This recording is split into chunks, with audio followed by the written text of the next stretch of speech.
शतरंज के खिलाड़ी की तरह कुछ लोग होते हैं जो तुम्हारे दिमाग को चेस बोर्ड बना देते हैं और तुम तुम सिर्फ एक मोरा हो। तुम्हें लगता है तुम सोच रहे हो, लेकिन असली डिसीजन कोई और ले रहा होता है।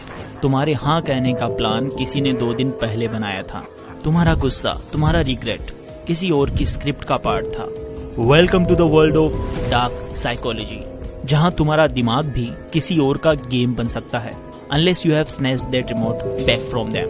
इस वीडियो को बनाने से पहले मैंने 4 साइकोलॉजिकल बुक्स पढ़ी हैं, जिनमें रॉबर्ट ग्रीनी की 48 laws of Power and Rolf Dobelli की The Art of Thinking Clearly भी शामिल है, ताकि मैं तुम्हें सिर्फ ट्रिक्स नहीं, उनके पीछे का साइंस भी समझा सकूं। So let's begin. Dark psychology का मतलब है दूसरे के माइंड के साथ ऐसा खेल खेलना कि उसे पता भी ना चले और वो तुम्हारा काम कर जाए। ये साइंस किसी और की ब्रेन वायरिंग का रिमोट कंट्रोल लेने जैसा है। तुम्हें लगता है तुम डिसीजन ले रहे हो, पर रियलिटी में किसी और का प्रोग्रामिंग चल रहा होता है। जैसे रॉबर्ट ग्रीनी ने अपनी famous book 48 laws of power में लिखा है, control perception and you control reality. यानी अगर तुम किसी की थिंकिंग डायरेक्शन ही बदल दो तो तुम उसकी दुनिया ही बदल सकते हो। सोचो तुम्हारा एक क्लोज दोस्त है, हॉस्टल का, ट्यूशन का या फिर स्कूल का। तुम दोनों हर वक्त साथ होते थे, एक दूसरे के लिए नोट्स बनाना, बर्थडे पे खर्चा उठाना या असाइनमेंट्स भेजना। तुम हमेशा अवेलेबल थे। एक दिन तुम्हारा शेड्यूल थोड़ा सा टाइट होता है, तुम्हारे पास अपना इम्पोर्टेंट काम है, टेस्ट है, असाइनमेंट है या शायद तुम्हारा मूड खराब है, और तभी वो दोस्त मैसेज करता है, भाई यार एक काम था, प्लीज अभी कर दे, तेरा ही भरोसा है। लेकिन तुम पोलाइटली मना करते हो, यार आज तो नहीं हो पाएगा, खुद का भी प्रेशर है। और फिर आता है गिल्ट मिसाइल। मुझे तो लगा था यार तू मेरा दोस्त है, पर जब जरूरत पड़ी तो बदल गया यार। उसके बस ये 7 वर्ड्स तुम्हारे दिमाग का रिमोट कंट्रोल ले लेते हैं। तुम्हारे अंदर का गिल्ट जगता है, तुम सोचने लगते हो, यार मैं कहीं सेल्फिश तो नहीं हो गया ना, उसने तो हमेशा मुझसे हेल्प मांगी और मैंने कभी मना भी नहीं किया, तो फिर आज। तुम्हारा दिमाग लॉजिक नहीं इमोशन में घुस जाता है और तुम खुद का काम छोड़ के उसका काम कर देते हो। ये गिल्ट ट्रिपिंग होती है। जैसे एरिक बेर्ने ने लिखा था अपनी बुक गेम्स पीपल प्ले में, लोग इमोशनल गेम्स खेलते हैं ताकि दूसरों को अपनी मर्जी से चलाएं। कल टेस्ट है, तुम फोकस में हो, नोट्स रिवाइज कर रहे हो, तभी एक फ्रेंड आता है और कहता है, ब्रो रॉकी ने फ्री फायर में चैलेंज दिया है, अगर स्क्वाड अभी नहीं आई तो रेपुटेशन गई ब्रो। तुम लॉजिक लगाते हो, यार कल टेस्ट है, और वो इमोशन लगाता है, तू नहीं आया ना तो स्क्वाड अधूरा लगेगा ब्रो, प्लीज यार, और तुम गेम ओपन कर लेते हो। ये होता है अर्जेंसी ट्रैप। तुम्हें प्रेशर दिया जाता है एक नाव और नेवर डिसीजन के लिए, जहां तुम्हारा लॉजिकल ब्रेन बंद हो जाता है। रोल्फ डोबली कहते हैं अपनी book The Art of Thinking Clearly में, when urgency is created reasoning stops, emotions take control.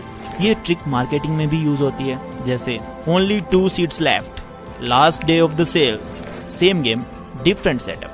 आगे बढ़ने से पहले कमेंट करो तुम्हारे साथ ऐसा कब कब हुआ है जब किसी ने बिना बोले तुम्हें मैनिपुलेट कर दिया हो।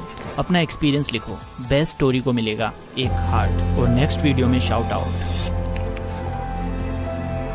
इमेजिन करो कि तुम ग्रुप प्रोजेक्ट में हो, एक लड़का तुमसे कहता है, तू ही डिजाइन कर सकता है यार, बाकी लोग तो नॉर्मल हैं, तू तो जीनियस है। तुम्हारे अंदर का सेल्फ एस्टीम बलून जैसे फूल जाता है, तुम खुश होते हो और तुरंत काम एक्सेप्ट कर लेते हो, बिना देखे कि वर्कलोड पहले से ही कितना ज्यादा है। यह फ्लैटरी ट्रैप है।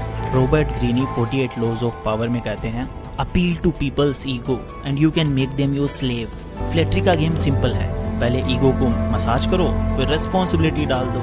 इस ट्रैप का सबसे बड़ा डेंजर ये होता है, तुम्हें लगता है कि तुम स्पेशल हो, जबकि सामने वाले को सिर्फ काम निकलवाना है। ये ट्रिक सबसे इमोशनल और डेंजरस होती है। तुम किसी लड़के या लड़की से क्लोज हो और एक दिन वो कहता है, अगर सच में मुझसे प्यार है ना तो मुझे अपना फोन पासवर्ड दो, कॉलेज बंक करके मुझसे मिलने आ जाओ, रात भर मेरे साथ कॉल पे रहो, वरना मुझे लगेगा कि तुम बदल गए हो। अब ये सुनकर तुम कंफ्यूज हो जाते हो। प्यार के नाम पे गिल्ट, कंट्रोल और टेस्टिंग शुरू हो जाती है। इसे कहते हैं emotional blackmail in the name of love. Psychology के अकॉर्डिंग ये लोग तुम्हारे दिल के सबसे सॉफ्ट कॉर्नर का यूज करते हैं ताकि तुम खुद के रूल्स तोड़ दो और उनके रूल्स फॉलो करो। एक टॉक्सिक दोस्त या क्रश होता है जो पहले तो तुम्हें सुपर इम्पोर्टेंट फील कराता है, हर रोज कॉल करता है, मैसेज करता है, स्पेशल बनाता है, फिर वो बंदा या बंदी स्लोली डिसअपियर होने लगता है। तुम वेट करते हो, मूड खराब हो जाता है, प्रोडक्टिविटी गिर जाती है, तुम सोचने लगते हो यार मैंने कुछ गलती कर दी क्या। ये डिपेंडेंसी लूप है। एक बार तुम उन पे इमोशनली डिपेंडेंट हो गए, कंट्रोल उनके पास चला जाता है। जिसे रॉबर्ट ग्रीनी कहते हैं, the person who controls the emotions controls the situation. ये 5 ट्रैप्स तुम्हारे आसपास रोज चल रहे होते हैं, कभी दोस्ती के नाम पे, कभी प्यार के नाम पे, कभी ईगो के नाम पे। अगर तुम्हें ये पहचान आ गई तो समझो तुम गेम से बाहर निकल आए। तो अब तक तुमने सीखा, समझा कि लोग कैसे गिल्ट बॉम्ब, अर्जेंसी ट्रैप या फ्लैटरी जैसे इमोशनल वेपन से तुम्हारा दिमाग हैक कर लेते हैं। बट अब सवाल ये है कि जब कोई तुम पे ये डार्क साइकोलॉजी ट्रिक्स यूज़ करे तो तुम उससे कैसे बचोगे। चलो अब मैं तुम्हें देता हूँ ऐसे 3 सॉलिड हैक्स जो तुम्हारा मेंटल एंटीवायरस बन सकते हैं। चलो अब आगे बढ़ने से पहले वीडियो को लाइक करो।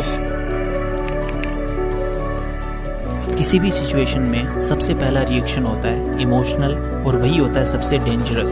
सोच के देखो, कोई कहता है भाई तू अगर दोस्त है ना तो अभी आ जा, नहीं तो भूल जा। तुम्हारा इमोशनल ब्रेन तुरंत एक्टिवेट हो जाता है। या तो गिल्ट में हाँ बोल दोगे या ईगो में ठीक है जा बोल दोगे। बट क्या तुमने पोज किया? नहीं। 1 सेकंड का पोज तुम्हारे रिएक्शन को रिस्पॉन्स बना सकता है। आस्क योरसेल्फ, मैं ये काम करना चाहता हूँ या सिर्फ गिल्टी फील करके कर रहा हूँ। वो 1 सेकंड तुम्हारा कंट्रोल वापस ला सकता है। हर बार तुम्हारा पर्सपेक्टिव 100% क्लियर नहीं होता। क्या तुम्हें लगता है तुम गलत हो या समझ नहीं आ रहा कि सामने वाला मैनिपुलेट कर रहा है या सच कह रहा है? तो एक काम करो, अपने ट्रस्टेड दोस्त, सिबलिंग या पेरेंट से पूछो, यार वो ऐसे बोल रहा है, तुझे क्या लगता है? वो जेन्युइन है या मैनिपुलेट कर रहा है?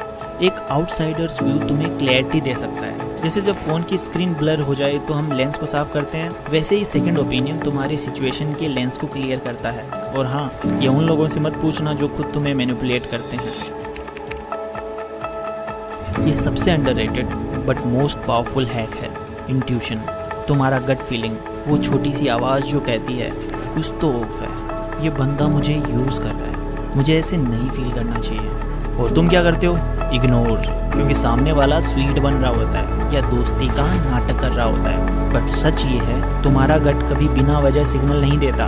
वो तुम्हारे सबकॉन्शियस पैटर्न्स को डिटेक्ट करता है, जिसे तुम्हारा कॉन्शियस माइंड मिस कर देता है। सो अगली बार जब तुम्हारा गट फीलिंग कहे नहीं तो उसकी रेस्पेक्ट करो। अगर तुमने ये 3 शील्ड लगा लिए तो समझ लो कोई भी मैनिपुलेटर तुम्हारा गेम नहीं बजा सकता। दोस्तों, ये सब ट्रिक सीखना काफ़ी पावरफुल हो सकता है। तुम समझ जाते हो कि कैसे लोग guilt trap, flattery, emotional blackmail जैसे वेपन से तुम्हारा डिसीजन मेकिंग हाईजैक करते हैं। और जब तुम ये समझ जाते हो तो तुम खुद भी गेम के मास्टर बन जाते हो। पर एक बात कभी मत भूलना, पावर बिना कंपैशन के सिर्फ मैनिपुलेशन होती है। जब तुम्हें ये समझ आ जाए कि लोगों के इमोशंस किस तरह चलाए जा सकते हैं तो तुम्हारे पास 2 रास्ते होते हैं। नंबर 1, या तो तुम इन ट्रिक्स का गलत फायदा उठाओ और लोगों को पपेट बना दो, या फिर नंबर 2, तुम इन टूल्स का यूज करो लोगों को प्रोटेक्ट करने के लिए, उन्हें अवेयर बनाने के लिए। जैसे रॉबर्ट ग्रीनी ने अपनी बुक 48 लॉज ऑफ पावर के एंड में लिखा है, true power is knowing you can destroy someone but choosing not to. यानी सबसे बड़ा पावर ये होता है कि तुम कंट्रोल करने के बावजूद माफ कर सको। तो दोस्तों, इसी के साथ अगर आपको ये वीडियो पसंद आया तो आप इस वीडियो को लाइक जरूर करें, अपने सभी दोस्तों को शेयर भी करें। और मैं मिलता हूँ आपसे नेक्स्ट वीडियो में। तब तक के लिए take care, love you all and